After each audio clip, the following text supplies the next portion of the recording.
Hi hello friends, എല്ലാ കൂട്ടുകാർക്കും സാന്ത്വനം സീരിയലിൽ ഇനി വരാൻ പോകുന്ന ഒരു അടിപൊളി എപ്പിസോഡ് റിവ്യൂയിലേക്ക് തന്നെ സ്വാഗതം കേട്ടോ. ചാനൽ ആദ്യമായിട്ടാണ് കാണുന്നുണ്ടെങ്കിൽ ഒന്ന് സബ്സ്ക്രൈബ് ചെയ്ത് ലൈക്ക് ചെയ്ത് സപ്പോർട്ട് ചെയ്യാൻ വേണ്ടി മറക്കല്ലേ.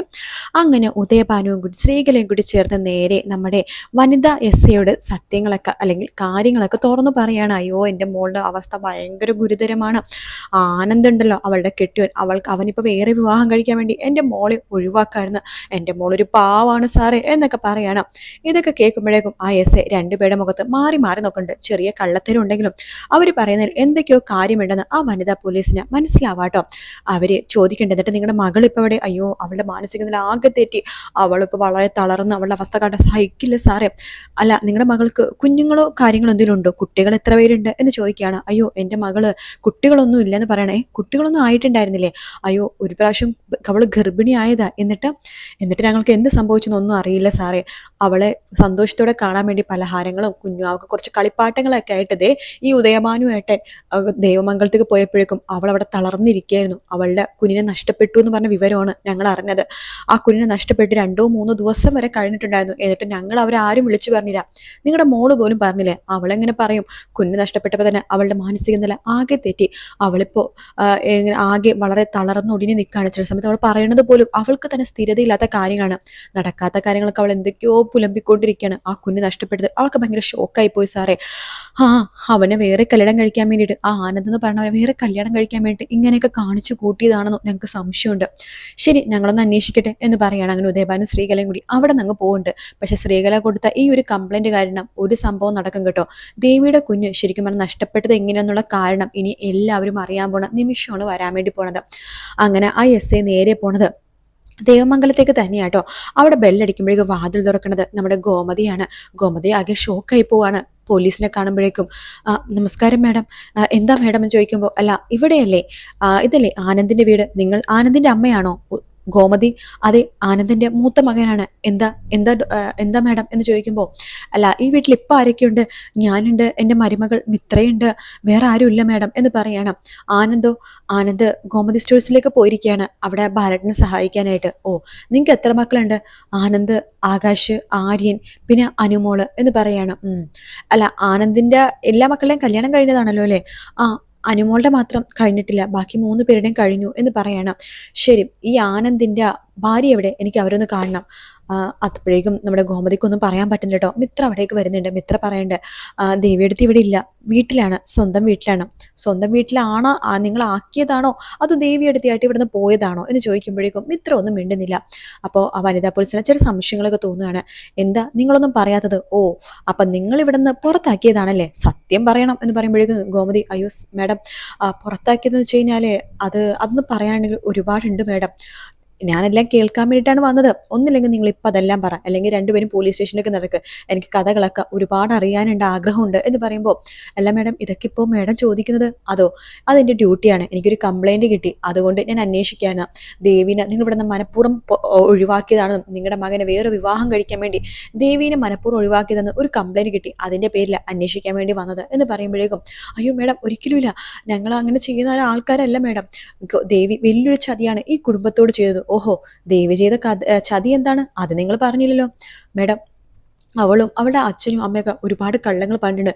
വലിയ കോടീശ്വരന്മാരാണെന്ന് പറഞ്ഞിട്ടാ അവര് ഞങ്ങളുടെ മകനെ വിവാഹത്തിന് നിർബന്ധിച്ചത്.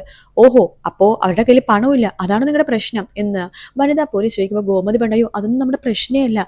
അവൾ ഒരുപാട് പഠിച്ചൊരു പെണ്ണാണ്, MA ലിറ്ററേച്ചർ ആണെന്ന് അവർ പറഞ്ഞത്. എന്നിട്ട് അവൾ SLC പോലും പാസ്സായിട്ടില്ല. ഓ, അപ്പോൾ പഠിപ്പില്ലാത്തതാണ് നിങ്ങളുടെ പ്രശ്നം അല്ലേ? അയ്യോ മാഡം, അതൊക്കെ അവൾ കള്ളം പറഞ്ഞതാ. പിന്നെ ഇവിടെ നിന്ന് എപ്പോഴും IT കമ്പനിയിലാണെന്ന് പറഞ്ഞ് ജോലിക്ക് പോയിട്ട് ഒരു ഹോട്ടലിൽ തൂത്താനും തുടയ്ക്കാനൊക്കെ അവൾ നിൽക്കുമായിരുന്നു. ഓ, അപ്പോൾ ഹോട്ടൽ ജോലി മാന്യമില്ലാത്ത ജോലിയെന്നാണോ നിങ്ങൾ പറയുന്നത്? IT ജോലി മാത്രമേ മാന്യമായിട്ടുള്ള ജോലിയായിട്ടുള്ളൂ എന്ന് നിങ്ങൾ കാണുന്നുണ്ടോ മാഡം?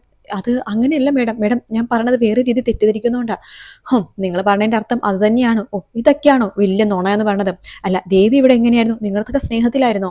മിത്ര പറയണ്ട, ദേവിയുടെ അടുത്തേക്ക് വല്ലാത്ത സ്നേഹമായിരുന്നു, എല്ലാവരും സ്നേഹം മാത്രമേ ഉണ്ടായുള്ളൂ. ഓഹോ, എന്നിട്ട് അവരെ പുറത്താക്കിയല്ലേ? അല്ല, അവരെന്തൊക്കെയോ കള്ളം പറഞ്ഞു എന്ന് നിങ്ങൾ പറഞ്ഞു. അത് അവർ പറഞ്ഞതല്ലോ. ആ പെൺകുട്ടി അച്ഛനും അമ്മയും കൂടി വിവാഹം നടത്താൻ വേണ്ടി കള്ളം പറഞ്ഞതായിരിക്കും. ഇപ്പോഴത്തെ കാലത്ത് വിവാഹം നടത്താൻ വേണ്ടിയിട്ട് ഒരുപാട് കള്ളങ്ങൾ പറയാറുണ്ടല്ലോ. അതൊക്കെ വിവാഹബന്ധം വേർപെടുത്താനും ആ പെൺകുട്ടിനെ ഇവിടുന്ന് പറഞ്ഞയക്കാൻ വേണ്ടി കാരണമാക്കണോ? അല്ല, എനിക്കിതൊന്നും അല്ല ചോദിക്കാനുള്ളത്. വളരെ വളരെ ഇമ്പോർട്ടൻ്റ് ആയിട്ടുള്ള വേറൊരു കാര്യം ചോദിക്കാനുണ്ട്.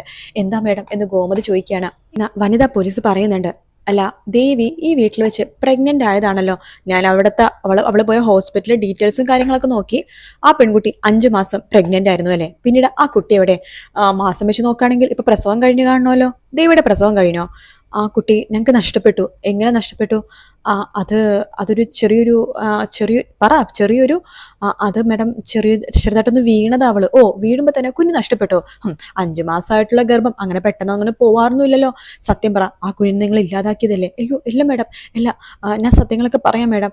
അന്നിവിടെ വലിയൊരു പ്രശ്നം ഉണ്ടായിരുന്നു. ഈ വീട്ടിൽ ആണുങ്ങളൊന്നും ഉണ്ടായിരുന്നില്ല. അപ്പുറത്തെ അലോക് ഈ വീട്ടിലേക്ക് കയറി വന്നു. അലോക് വെറുതെ കയറി വന്നു. ഞങ്ങളുടെ മകൾ അനുമോളെ സ്നേഹിക്കുന്നുണ്ടായിരുന്നു അവൻ. അവളെ കാണാൻ വേണ്ടിയിട്ട്, അവളെ വഴക്കുണ്ടാക്കാൻ വേണ്ടിയിട്ട് അവൻ ഇങ്ങോട്ടേക്ക് വന്നത്. ശേഷം ഇവിടെ ഭയങ്കര പിടിയും വലിയൊക്കെ ആയി. അതിനിടക്ക് ദേവിയും ഇടയിൽ വന്നിരുന്നു. അലോക് ആ ഒരു ദേഷ്യത്തിൽ, എല്ലാവരും പിടിച്ചു മാറ്റുന്ന ദേഷ്യത്തിൽ അവളുടെ വയറ്റിനിട്ട് ചവിട്ടായിരുന്നു. അവിടെ കസേരയിൽ പോയി തെന്നി വീണിട്ടാണ് ആ കുഞ്ഞിനെ നഷ്ടമായത്. ഓഹോ, എന്നിട്ട് നിങ്ങൾ ആ വിവരം ദേവിയുടെ വീട്ടുകാരെ അറിയിച്ചോ? ഇല്ല, അപ്പത്തെ മാനസികാവസ്ഥയിൽ ആരെയും അറിയിക്കാൻ തോന്നിയില്ല. അല്ല, ഇത് നിങ്ങൾ പറയുന്ന കഥയാണല്ലോ. അപ്പോൾ ശരിക്കും പറഞ്ഞാൽ കുഞ്ഞ് നഷ്ടപ്പെട്ടത് ഇവിടെ വെച്ചിട്ടാണല്ലേ? ദേവിയുടെ അറിവും സമ്മതത്തോടെ അല്ല ആ കുഞ്ഞ് പെട്ടെന്നൊരു അപകടത്തിൽ നഷ്ടപ്പെട്ടു എന്ന് നിങ്ങൾ പറയുന്നു. അതിലും വിശ്വസിക്കാൻ പറ്റാത്ത പല കാര്യങ്ങളുണ്ട്. എന്തായാലും നിങ്ങൾ പറഞ്ഞതിൽ ആകെപ്പാടെ വളരെയധികം മോശപ്പെട്ട കാര്യങ്ങളുണ്ട്. ഒന്നാമത്തെ കാര്യം, ഒരു പെൺകുട്ടി ചെറിയൊരു നുണ പറഞ്ഞു വെച്ചിട്ട് അതിനിവിടെ നിന്ന് പുറത്താക്കേണ്ട ഒരു കാര്യമില്ല. അല്ല, നിങ്ങളുടെ ഈ പറഞ്ഞ മകൻ അല്ല മിസ്റ്റർ ആനന്ദ് നുണയൊന്നും പറയാറില്ലേ എന്ന് പറയുമ്പോഴേക്കും ഗോമതി ഒന്നും മിണ്ടുന്നില്ല. അല്ല, നുണ പറയാത്ത മനുഷ്യരാണെങ്കിൽ അവരെ മഹാത്മാവായിട്ട് ചിത്രീകരിക്കണമല്ലോ. അല്ല, മഹാത്മാവേ എന്ന് പറഞ്ഞ് വിളിക്കാനായിട്ടായിരുന്നു. നിങ്ങൾ പറഞ്ഞ ഈ ആനന്ദ് നുണയൊന്നും പറയാറില്ലേ? അത് മാഡം, അവനങ്ങനെ നല്ലൊരു പയ്യനാണ്. ഓ, സ്വന്തം അമ്മമാർക്ക് അച്ഛന്മാർക്കൊക്കെ അവരുടെ മക്കൾ നല്ല പയ്യന്മാരും നല്ല പെൺകുട്ടികളൊക്കെ ആയിരിക്കും. എന്തായാലും നിങ്ങൾ പറഞ്ഞതൊന്നും അത്ര തൃപ്തികരമായിട്ടുള്ള മറുപടിയല്ല. എന്തായാലും ഞങ്ങൾക്ക് ആനന്ദിനെ ക്വസ്റ്റ്യൻ ചെയ്യണം എന്ന് പറഞ്ഞിട്ട് നമ്മുടെ ഗോമതി സ്റ്റോഴ്സിലേക്ക് പോവാണ് പോലീസുകാരെല്ലാവരും കൂടിട്ടോ. അപ്പൊ ഗോമതിയൊക്കെ തലക്കടിച്ച് കരയാണ്. ഓ, ഇതിനെല്ലാത്തിനും കാരണം അവളാണ് ആ ദേവി. മിത്ര പറഞ്ഞിട്ട്, അപ്പച്ചി ഇങ്ങനെ ദേവിയെടുത്തിനെ കുറ്റപ്പെടുത്തല്ലേ? എനിക്ക് തോന്നുന്നില്ല ഇതിന് പിന്നിൽ ദേവിയെടുത്തിയാണെന്ന്. ഇതിന് പിന്നിൽ വേറെ ആരുമല്ല, ആ ഉദയഭാനു അങ്കിളും അതുപോലെ തന്നെ ശ്രീകല ആന്റിയും തന്നെയാണ്, അത് ഉറപ്പാണ് എന്ന് പറയാണ്. അതിനുശേഷം ഇത്ര പറയുന്നുണ്ട്. മാത്രമല്ല, ദേവിയെടുത്ത് ചെയ്ത തെറ്റ് അത് വലിയൊരു തെറ്റല്ലെന്ന് ഞാൻ അപ്പോഴേ അപ്പച്ചെടുത്ത് പറഞ്ഞതാണോ? എല്ലാം ക്ഷമിക്കാനും സഹിക്കാനും ആനന്ദേട്ടനെ പറ്റണമായിരുന്നു. അപ്പോഴേക്കും തന്നെ ഡിവോഴ്സ് നോട്ടീസും കാര്യങ്ങളൊക്കെ കൊടുത്തു. അതുകൊണ്ടാണ് കാര്യങ്ങൾ ഇത്രയും വഷളായത്. ഇതിപ്പോ ദേവിയെടുത്തി അറിഞ്ഞു കാണില്ലെന്നാ എനിക്ക് തോന്നണത് എന്ന് മിത്ര പറയുമ്പോൾ ഗോമതി പറയണ്ടു, അവളുടെ അച്ഛനും അമ്മയും കംപ്ലൈന്റ് കൊടുത്തത് അവൾ അറിഞ്ഞില്ലെന്നോ? മിത്ര, നീ വീണ്ടും വീണ്ടും അവളെ സപ്പോർട്ട് ചെയ്യാണ്. നീയും മീനും ഒക്കെ അവളുടെ സപ്പോർട്ടാണെന്ന്, അവളുടെ ഭാഗമാണെന്നൊക്കെ എനിക്ക് നന്നായിട്ട് അറിയാം. ഈശ്വര, ഇനി എന്റെ ആനന്ദിനെ പോലീസുകാർ പിടിച്ചോണ്ട് പോവോ? പ്രശ്നമാകോ എന്ന് ചോദിക്കുമ്പോഴേക്കും മിത്ര പറയേണ്ടത്, പ്രശ്നമാവാൻ ചാൻസ് ഉണ്ട് അപ്പച്ചി. ഗാർഹിക പീഡനത്തിന് കേസ് എടുക്കാനാ ചാൻസ്. അയ്യോ, എന്ന് വെച്ചാൽ ആനന്ദേട്ടനെതിരെ കേസ് എടുക്കുമെന്ന്, FIR ഫയൽ ചെയ്യുമെന്ന്. ഈശ്വര, എനിക്ക് വയ്യായെന്ന് പണ്ട് ഗോമതി തല അടിച്ച് പൊട്ടിക്കരയുന്ന ഭാഗമാണ് നമ്മൾ നാളത്തെയും മറ്റന്നാളത്തെ എപ്പിസോഡിൽ കാണാൻ വേണ്ടി പോകുന്നത് കേട്ടോ. വീഡിയോ ഇഷ്ടപ്പെട്ടാൽ ലൈക്ക് ചെയ്യുക, സബ്സ്ക്രൈബ് ചെയ്യുക, കമന്റ് ചെയ്യുക. മറ്റൊരു വീഡിയോ കാണാം. Take care, bye bye.